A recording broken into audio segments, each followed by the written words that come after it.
Adventure Story Hub. Imaginations come alive. I was born into silk sheets, gold-plated cribs, and lullabies sung by a French nanny.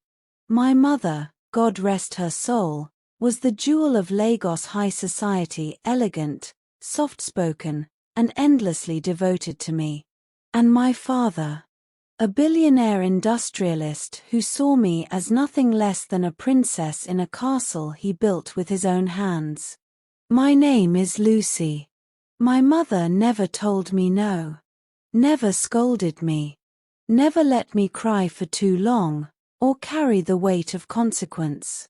When I wanted a pony at 6, she bought me 3. When I crashed a Benz at 15, she kissed my forehead and said, "Cars can be replaced. My daughter cannot." I ruled my world like a little empress. Then, everything changed. I was 17 when the doctors found the cancer. My mother's smile never dimmed, even as her body grew frail. In her final days, she called me to her bedside, her voice like silk worn thin. "Lucy," she whispered, "I wish I had told you more than yes."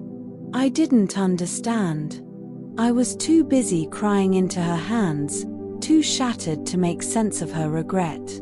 When she died, the house grew cold, despite its size and warmth. My father remarried 6 months later. The media called it scandalous. I called it betrayal. Her name was Angela. She wasn't like my mother, no silk dresses or perfume that smelled like roses. She wore ankara with pride, cooked her own meals, and spoke Yoruba with the kind of firmness that made people listen. The first week she moved in, she woke me at 6 a.m. time for chores, she said. I laughed. "Chores? I don't do chores." She stared at me, unbothered. "You do now." She took away my credit cards, fired my chauffeur, gave the staff Sundays off and told me, "If you want to eat, learn to cook. If you want to shine, polish your own shoes." I hated her. I cursed her behind her back. Once, I even screamed, "You're not my mother." She didn't flinch. She simply replied, "No.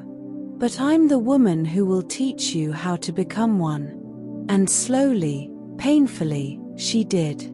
She made me sweep the marble floors until my back ached. Taught me how to iron a shirt without burning it.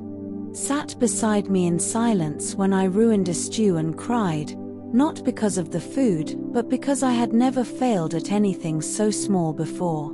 She didn't pamper me. She didn't praise me for mediocrity.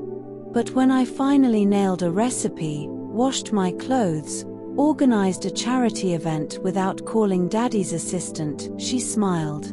Not the smug kind. The proud kind. I began to change.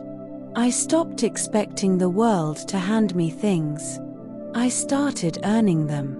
I stopped seeing discipline as punishment and began to see it as love in a tougher shape. And somewhere in that messy, humbling journey, I grew up. One night, after scrubbing kitchen counters late into the evening, I found a box tucked beneath my mother's old bed. Inside were letters she wrote but never sent. One of them read, "I know I have given you the world, but not the tools to survive it. If one day I am not here, and someone comes to challenge you, listen. She may be the mother I wasn't brave enough to be." I cried that night. Not because I missed my old life, but because I finally understood. My mother never told me that love wasn't just warmth and gifts and sweet words. Sometimes, love wears aprons and wields discipline like a shield.